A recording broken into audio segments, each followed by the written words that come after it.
Au sommaire de cette édition, la grève de la faim des 25 personnes détenues dans le cadre de l'instruction de l'affaire du massacre de Bofa. Menace mise à exécution avec le soutien de leurs proches et du forum du justiciable. Affaire de la vente de médicaments non autorisés, les 4 personnes arrêtées déférées incessamment, certains de leurs avocats devant la presse cet après-midi. Grève annoncée des techniciens supérieurs en santé la semaine prochaine. Dans ce journal, nous ferons meilleure connaissance avec ces éléments importants du système de santé sénégalais. Et puis emploi et insertion des jeunes, nous lançons à partir d'aujourd'hui une série de reportages sur le chômage et le sous-emploi dans cette couche de la population. Nous irons dans la banlieue de Dakar. À la mise en onde de ce journal, Abdoulaye Diop.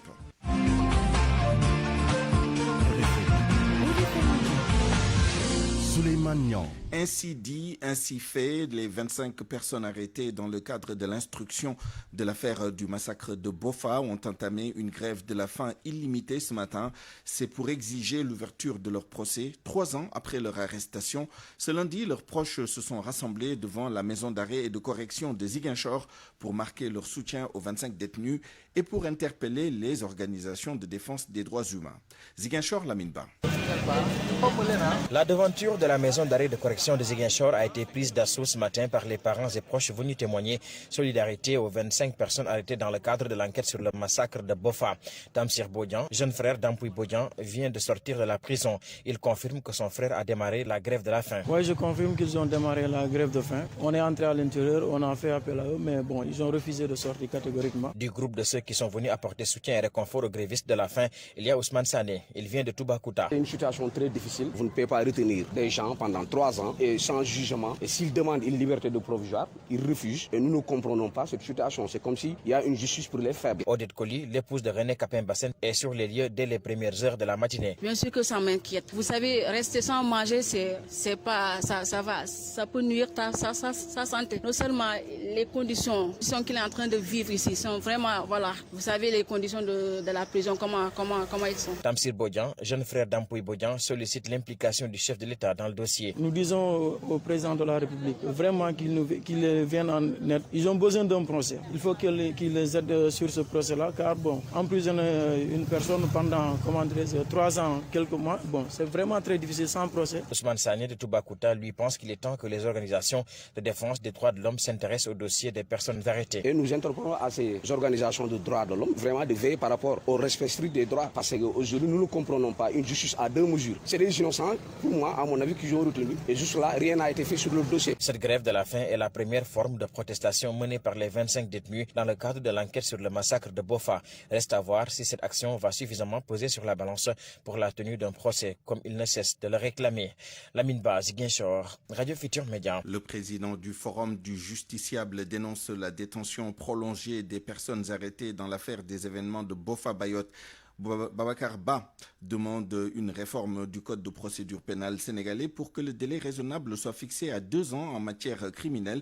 Il est joint par El Hadj Ndiogou-Diène. C'est une situation qui est vraiment regrettable parce que c'est des gens qui sont arrêtés depuis 2018 et voilà maintenant qu'ils ont fait 3 ans de détention. Donc ce qui est une violation notoire du principe du délai raisonnable. Parce que toute personne qui est arrêtée a droit à ce que sa cause soit entendue dans un délai qui est raisonnable. Et ça, je pense que c'est un principe universel. Si vous prenez aujourd'hui l'article 6 de la Convention européenne des droits de l'homme, cette disposition nous dit que toute personne qui est arrêtée a droit non seulement d'être jugée par un tribunal qui est impartial, mais également ce jugement doit se faire dans un délai qui est raisonnable. Et le délai raisonnable aujourd'hui ne peut pas dépasser 2 ans. Et nous voilà 3 ans de détention pour en tout cas toutes les personnes qui ont été arrêtées dans l'affaire Bofa-Bayotte. Donc je pense qu'aujourd'hui, il y a une violation notoire du principe du délai raisonnable. Et ça, je pense qu'il faut corriger ça rapidement. Il faut aller en tout cas vers l'organisation de leur procès. Maintenant, au-delà même de l'affaire Bofa-Bayotte, nous, au niveau du Forum du justiciable, nous l'avons toujours dénoncé. Au Sénégal, en matière criminelle, le juge d'instruction n'est inclus dans aucun délai. Ça veut dire que le juge d'instruction aujourd'hui peut prendre tout le temps qu'il faut. Il peut instruire jusqu'à 5 ans, ce qui n'est pas normal. Si vous regardez aujourd'hui dans les grandes démocraties, par exemple en France, en matière criminelle, le juge d'instruction ne peut pas excéder 2 ans. Le juge d'instruction est inclus dans un délai de 2 ans. Donc je pense qu'il faut aller vers des réformes pour faire de telle sorte qu'en matière criminelle maintenant au Sénégal, on dit au juge d'instruction, vous avez 2 ans pour faire votre instruction, vous avez 2 ans pour boucler le dossier. Et à partir de ce moment, ces genres de situations-là seront réglées. Et puis le capitaine Alioune Ndiaye a été officiellement installé dans ses nouvelles fonctions de chef de section de recherche de la gendarmerie de Colobane. Il remplace le commandant Abdou Mbeng. Le capitaine Alioune Ndiaye était jusque-là le commandant de la brigade de gendarmerie de Thionka Dakar. RFM, fréquence de modulation 94.0, la radio en puissance. Dans l'actualité sociale, les 50 éducateurs spécialisés en chômage depuis plus de 14 ans et les animateurs culturels sont sortis aujourd'hui pour réclamer leur insertion sans délai dans la fonction publique. D'ailleurs, ils prévoient des sit-ins respectivement devant le ministère de la Justice, la DER et le ministère de la fonction publique. Ils invitent le président de la République à réagir. Oumou Kalsoumli. Ils se sont donné rendez-vous devant le ministère de la Culture, pancarte à la main. Les éducateurs spécialisés, les animateurs culturels crient leur mal-vivre et réclament leur insertion dans la fonction publique. Ndeye Assou Diba est le porte-parole des éducateurs spécialisés. Puisque les services sont en manque criard de personnel. On a trop souffert. 14 ans, des jeunes qui sont restés 14 ans à attendre leur recrutement. Actuellement, on est à bout. De l'autre côté, des animateurs culturels en chômage depuis 2016 qui dénoncent le népotisme au ministère de la Culture et interpellent le chef de l'État, Ibrahima Diallo, et le porte-parole du jour. Nous disons que non à cette injustice. Parce qu'au moment où les animateurs culturels formés à la bonne école sont en train de chômer, il y a des gens, des étudiants, même cartouchards, qui sont dans ce ministère à cause d'un clientélisme politique. Et nous disons non à cela. Le collectif des diplômés sans emploi se joint à la lutte pour exiger les meilleures conditions de travail pour ces diplômés. Il invite le président Macky Sall à réagir. Yves Zalé est le coordonnateur des diplômés sans emploi. 50 éducateurs spécialisés. Ils ont fait plus de 10 ans. Certains ont fait 14 ans de chômage. Vous pensez que ça c'est normal? Après avoir réussi un concours. Donc c'est la raison pour laquelle aujourd'hui le regroupement des diplômés sans emploi est à côté de ces diplômés qui ont réussi à des concours et que les gens s'arrangent pour des raisons politico-politiciennes. Des sittings sont prévus dans les prochains jours devant le ministère de la Justice, à la DER et devant les locaux du ministère de la fonction publique pour leur insertion sans délai dans la fonction publique. Autres agents qui réclament leur reclassement dans la fonction publique pour la catégorie A2, les techniciens supérieurs en santé qui annoncent une grève les 28 et 29 avril prochains. Mais qui sont-ils ces agents supérieurs, ces techniciens supérieurs en santé? En quoi consiste leur tâche dans un hôpital ou une structure de santé? Les techniciens supérieurs en santé ont un niveau de Bac plus 5 et sont incontournables dans le système de santé et de soins. À Wambaye.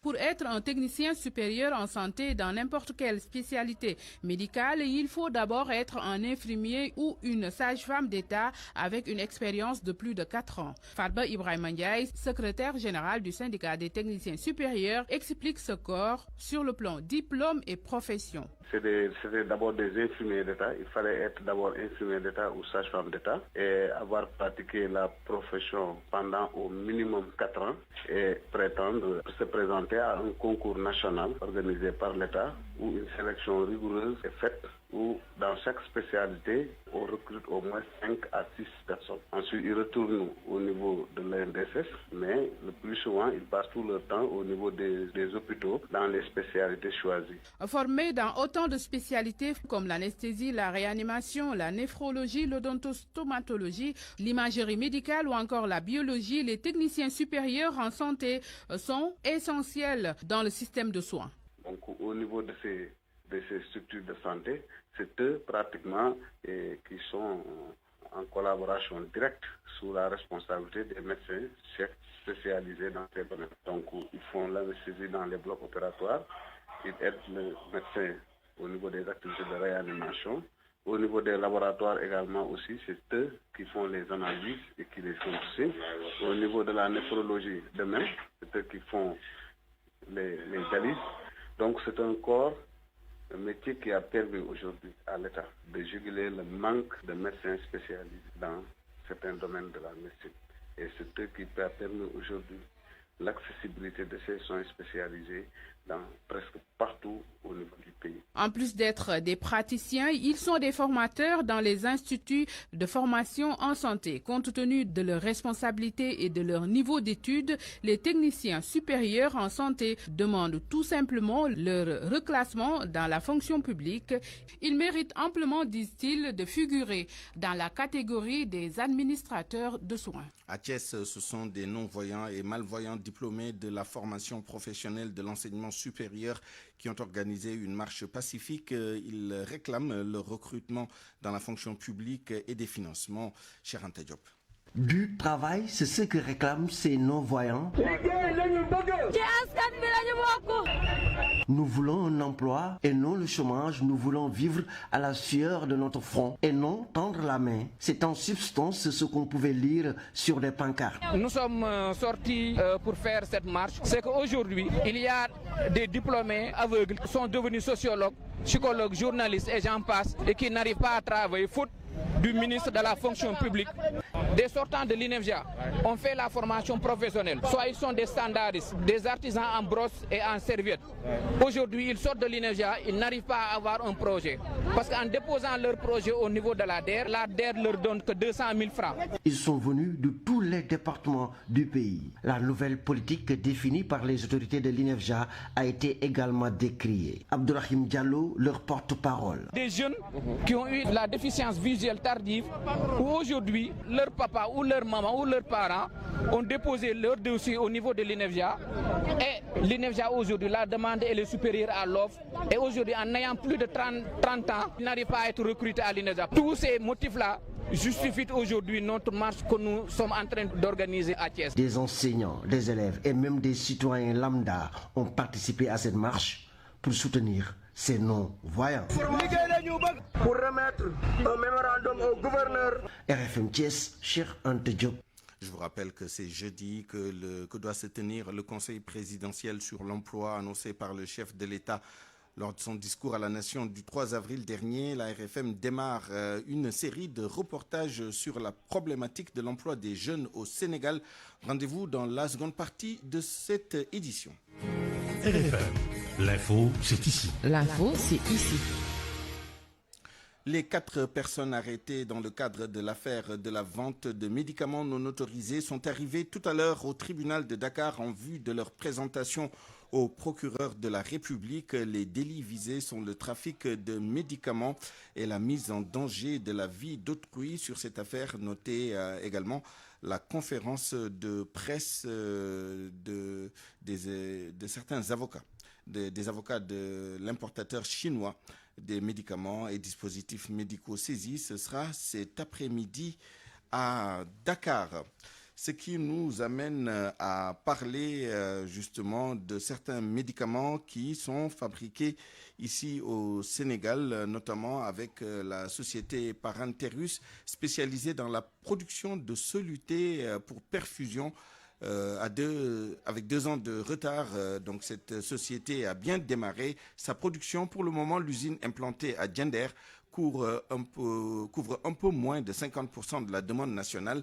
L'équipe managériale se fixe un délai de 2 ans pour couvrir l'ensemble des besoins nationaux en termes de solutés avant de se projeter sur la sous-région. Anna Rocha.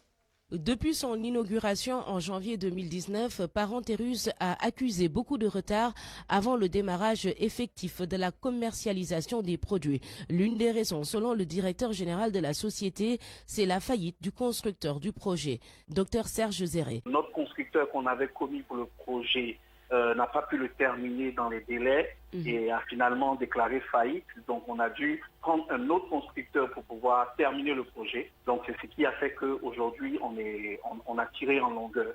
On était parti pour démarrer normalement fin 2018 la commercialisation. On a commencé à commercialiser à fin 2020, donc 2 années de retard. Maintenant, pour les 3 lignes, en fait, l'objectif n'était pas de réaliser les 3 lignes simultanément.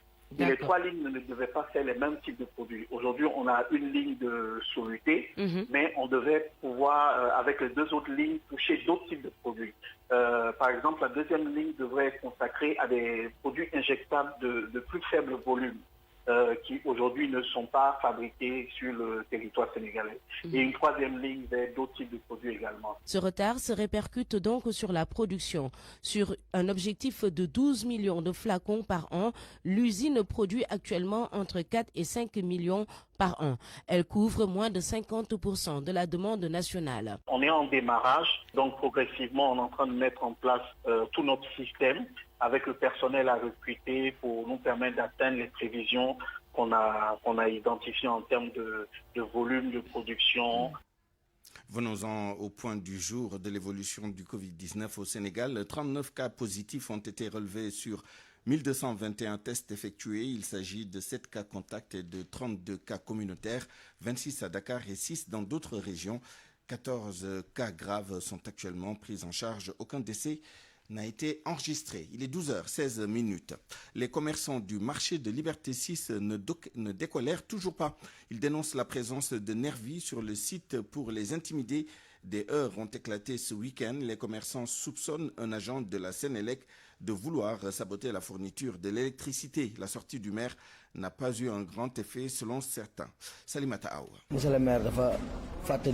Des commerçants toujours en ordre de bataille. La réhabilitation du site, ils ne sont pas contre, mais l'intimidation ne passera pas. Salou Diagne revient sur les événements de ce week-end. On a observé des nervis qui sont installés là-bas. Ensuite, on a eu à faire des alertes au niveau du commissariat de Dieuppeul pour leur dire que rassurez-vous que c'est vous qui devez assurer notre sécurité. On a eu à remarquer un agent de la Sénélec qui était venu pour couper le courant. Et lorsqu'on l'a constaté, les jeunes se sont soulevés subitement pour l'attaquer.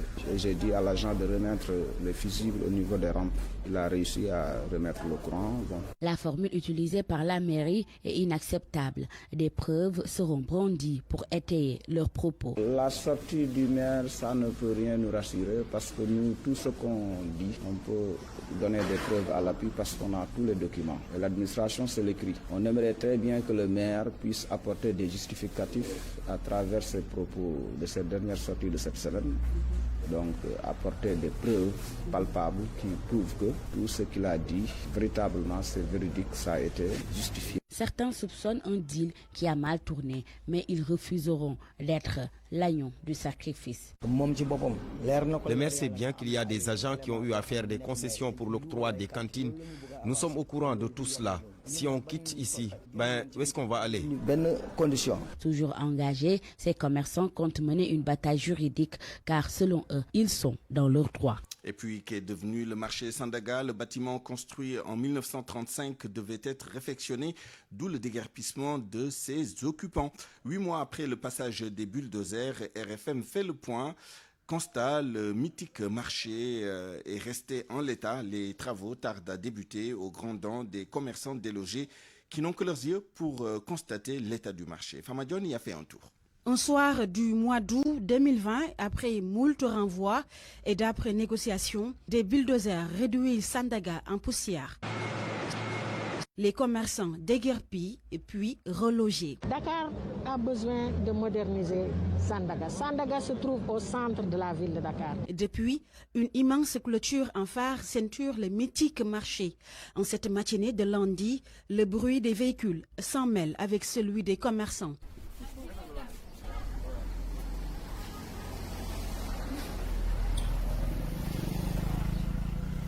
Commerçants, Talandiaï et Maïsei le sont. À l'aube de leurs 70 années, les deux commerçants ont passé plus de 30 ans à Sandaga.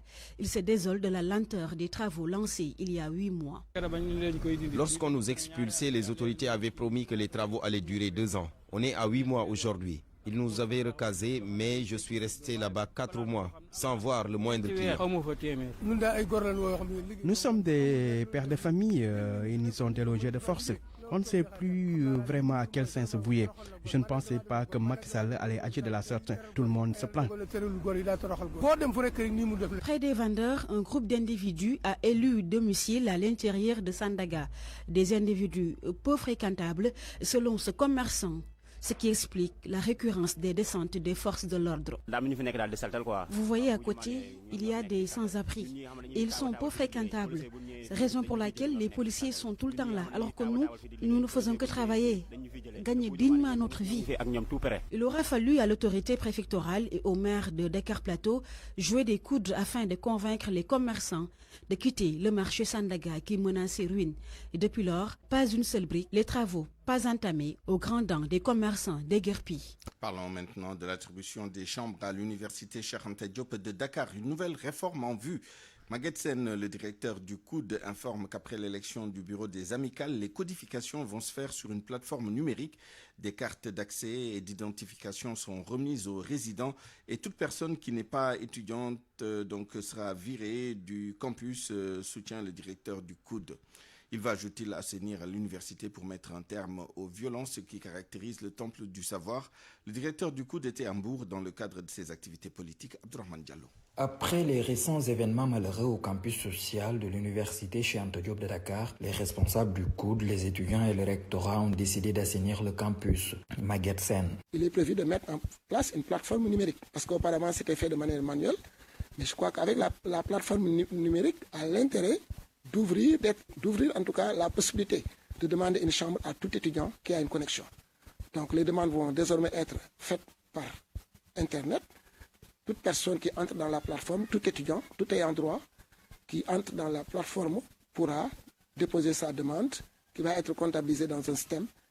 Il y aura des critères qui vont être mis dans la machine et au finish, voilà, tout le monde saura que voilà ceux qui ont été retenus et de la manière la plus transparente possible. Le directeur général du COUD estime qu'une carte de résident sera même livrée aux étudiants logés dans le campus. De délivrer une carte de résident à tout ayant droit, à tout étudiant qui a une chambre et de permettre à ce que les entrées et les sorties soient filtrées, soient réglementées pour que véritablement la violence sorte définitivement de notre campus social. Cette nouvelle réforme sera appliquée après l'élection des bureaux des amicales. Au vu de ce que les étudiants ont accepté, il a tous les arguments pour que le Conseil restreint puisse le suivre dans cette levée de la suspension du processus électoral.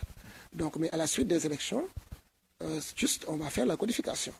Et en ce moment-là, au moment où on va octroyer les chambres aux nouveaux étudiants, en tout cas, et aux étudiants qui étaient là aussi, c'est en ce moment-là qu'on va mettre en place tout ce système-là qui permettra en tout cas... L'objectif du rectorat, de la direction du COUD et des étudiants, c'est d'éviter la violence au sein du campus social. RFM Bourg. Abdourahmane Diallo. RFM. L'actualité internationale. Le journal Inter.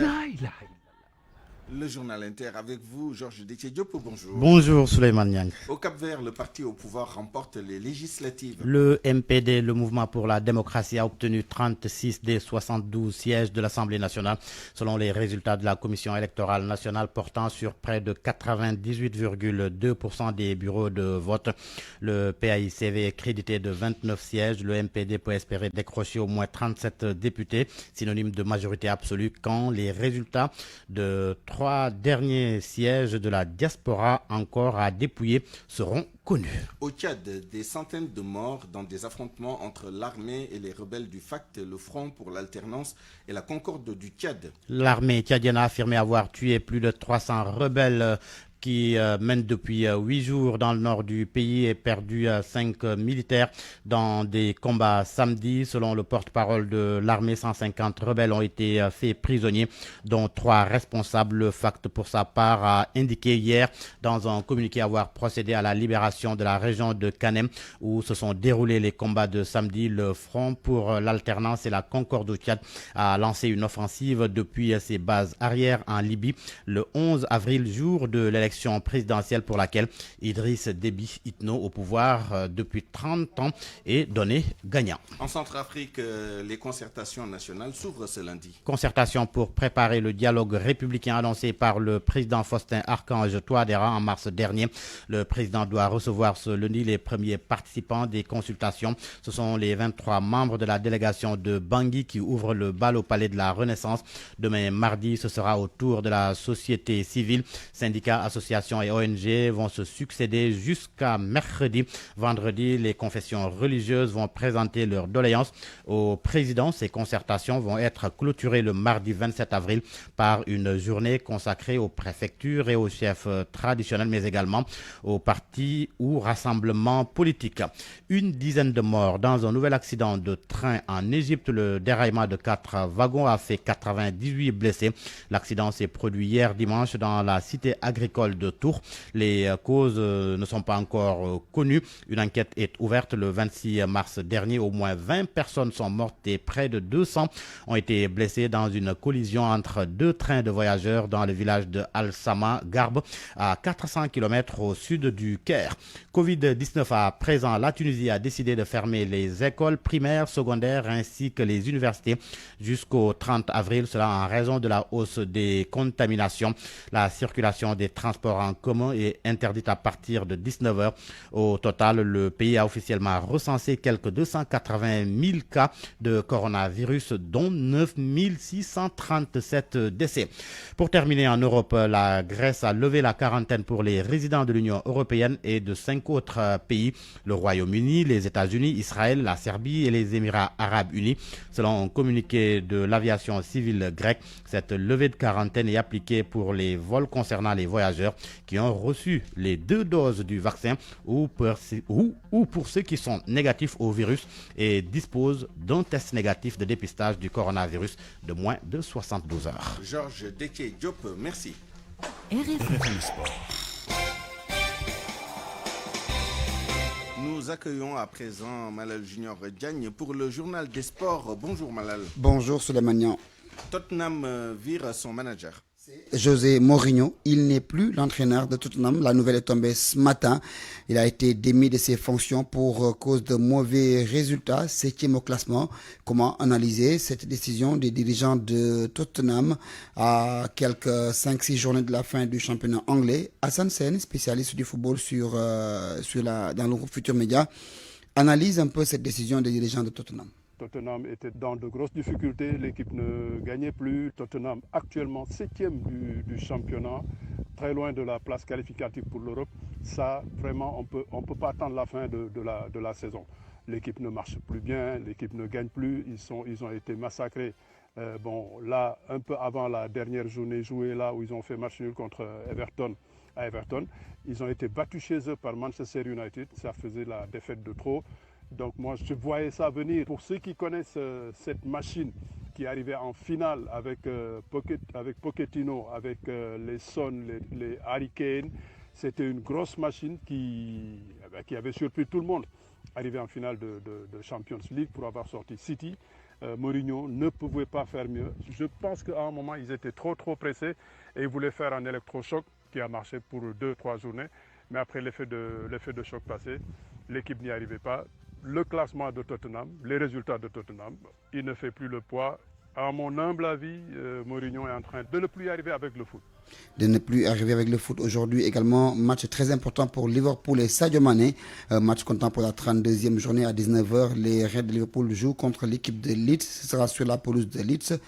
Objectif pour Sadio Mané et sa bande de gagner pour accrocher la 4e place du classement. Restons en Europe où 12 clubs créent un véritable malaise. Un malaise après la création de la Super League, l'UEFA, la FIFA, mais également plusieurs autres championnats, à savoir allemands et français, sont contre cette décision. Comment expliquer le fait que les 12 plus grandes équipes en Europe aient décidé de créer une ligue et de quitter la Champions League? Réponse avec l'un de nos correspondants en Italie, Abdoulaye Dioufbar. Depuis un certain temps, on avait vu cette belle relation entre Andrea Agnelli et Florentino Pérez, le président du Real de Madrid.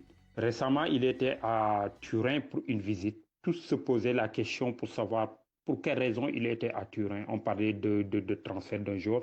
Mais finalement, c'est la création de cette ligue qui se dessinait. Finalement, cette ligue est créée depuis hier avec 12 clubs. La chose qu'on peut dire que Andrea Agnelli était déjà dans l'ECA, l'association des clubs européens, qui était composée de 246 clubs.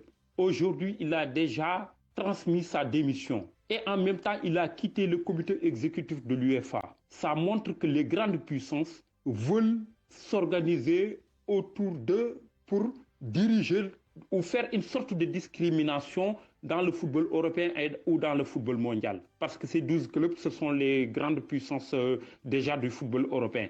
L'UEFA s'est opposé catégoriquement, et la FIFA. Et même en Italie, certains clubs disent que le Milan AC, l'Inter de Milan et la Juventus, qui sont déjà partants, doivent être exclus de la Serie A. On assistera à une opposition farouche dans le football européen et même dans le football mondial. Voilà, Suleiman, c'est tout pour les sports. Merci Malal Diagne Junior, il est 12h30. RFM reportage. Je vous le disais tout à l'heure, c'est jeudi prochain que doit se tenir le Conseil présidentiel sur l'emploi annoncé par le chef de l'État dans son discours à la nation du 3 avril dernier. La RFM démarre aujourd'hui une série de reportages sur la problématique de l'emploi des jeunes au Sénégal. Pour ce premier jet, nous nous rendons à Guédiawaye dans la banlieue dakaroise. Là-bas, les jeunes sont très sceptiques par rapport aux promesses du président de la République. C'est un reportage signé Omar Mbow. Tout est question de confiance. Vous avez sans doute compris que les jeunes sont sceptiques sur la création d'emplois annoncée par le chef de l'État. Ce jeune ouvrier, sac à dos à la main, il nous parle en pressant les pas. Amadou n'est pas emballé par la sortie du président le 3 avril dernier.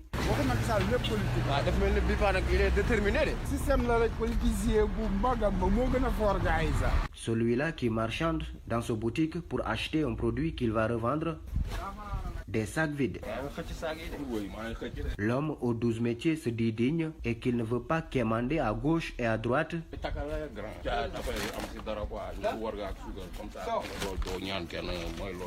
Pour lui, Macky Sall a une vision claire pour bien faire, mais c'est la manière de procéder de son entourage qui fait défaut. Mais c'est que gars distribution bi nak mo dul yoon quoi.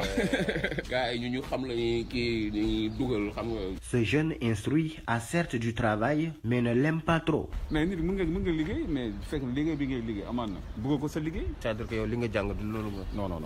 Lan informatique laa nekk réseau et télécommunication. Loolu nga jàng. Loolu laa basé wu. Man maa ngi dem di liggéey ci côté bâtiment BTP. xoolal rek. léegi lan moo la fa dugal kon xanaa branloo la li gars yi di wax. du question de branloo de. dafa dëgër mën naa ne dafa dëgër. parce que li ngay gagné amaana demeewul noonu soit mënoon na gën a bëri loolu soit ñett pexe moo tax. yow nice yaa ngi leer nañ nag. non mais am na différence de. am na différence wala toppatoo sa bopp la rek saabu bi ak.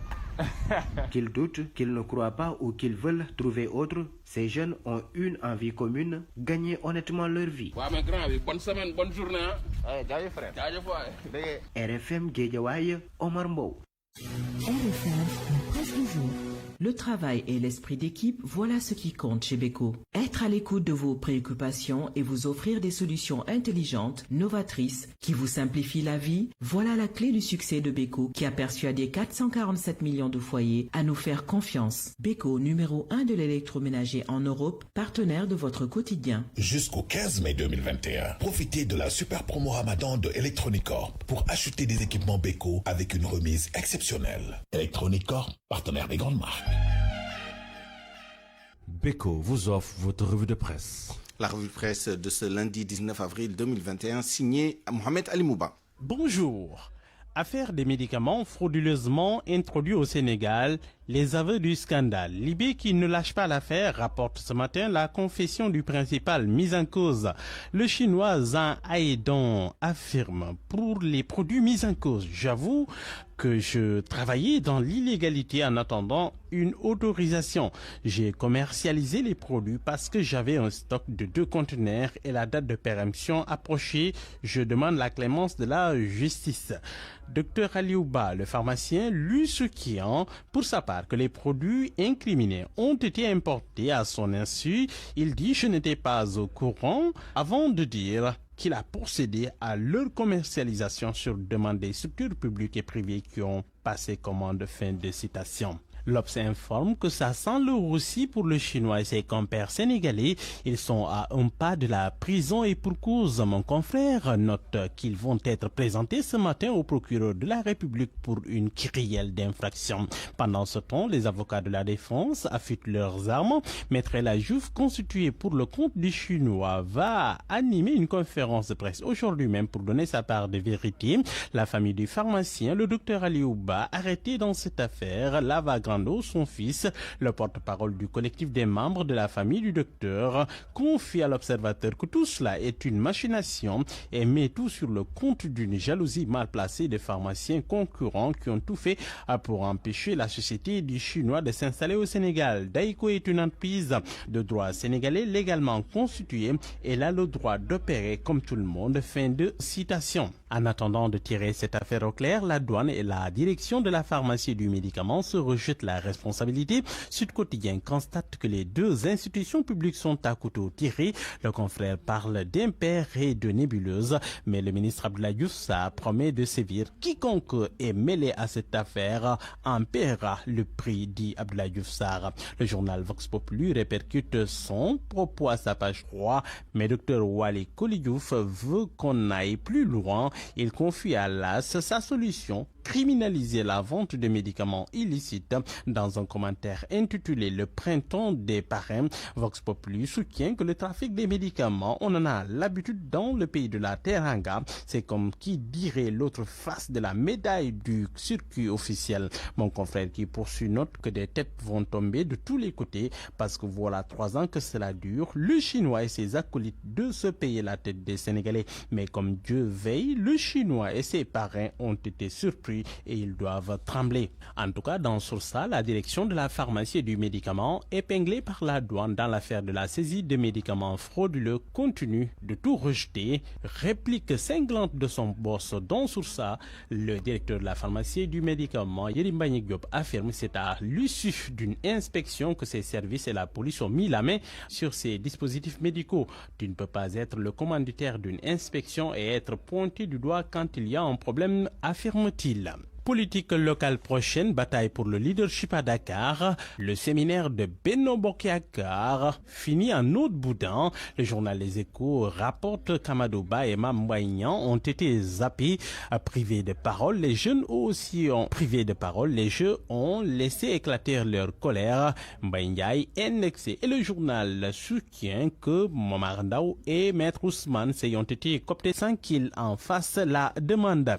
Grand absent aussi, rapporte Las, Ndeye Saly Diop, Maïmouna Sissoko, Moussa Sy. Titre du journal: la bataille pour le contrôle de Dakar a été lancée avec un Benno Bokk Yakaar qui se réarme. Diouf Sarr et compagnie lancent à leur tour la machine de guerre pour prendre Dakar. Un cadre de concertation pour Benno Bokk Yakaar créé. Sur notre front, Macky Sall a du souci à se faire du côté de l'attelage gouvernemental et pour cause.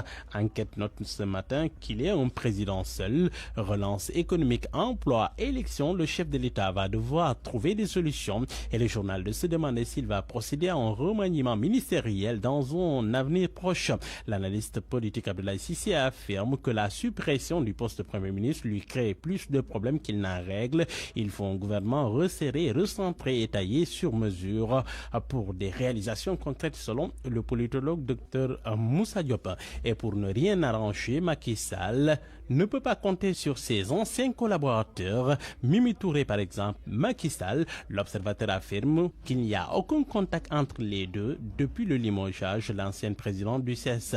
Elle mijote quelque chose selon le journal L'Observateur. Sport pour boucler à la une du journal Record. Championnat d'Angleterre, Leeds-Liverpool, c'est à 19h. La 4e place dans le viseur des Reds selon mon confrère.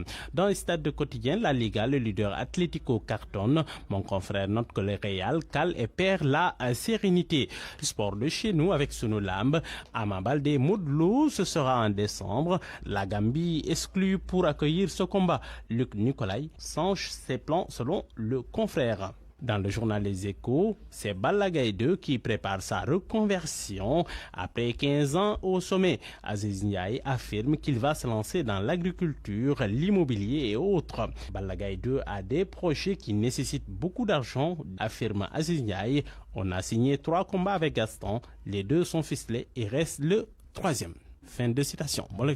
Le travail et l'esprit d'équipe, voilà ce qui compte chez Beko. Être à l'écoute de vos préoccupations et vous offrir des solutions intelligentes, novatrices, qui vous simplifient la vie, voilà la clé du succès de Beko qui a persuadé 447 millions de foyers à nous faire confiance. Beko, numéro 1 de l'électroménager en Europe, partenaire de votre quotidien. Jusqu'au 15 mai 2021, profitez de la super promo Ramadan de Electronic Corp pour acheter des équipements Beko avec une remise exceptionnelle. Electronic Corp, partenaire des grandes marques. Beko vous a offert votre revue de presse. C'est la fin de cette édition du Grand Journal à 12h40. Merci à vous de l'avoir suivi. Merci à toute l'équipe qui l'a préparé et réalisé. El Haj Ndiogou Diène à la coordination. À la mise en onde, Abdoulaye Diop. Mise en ligne, Yacine Pouy à l'une.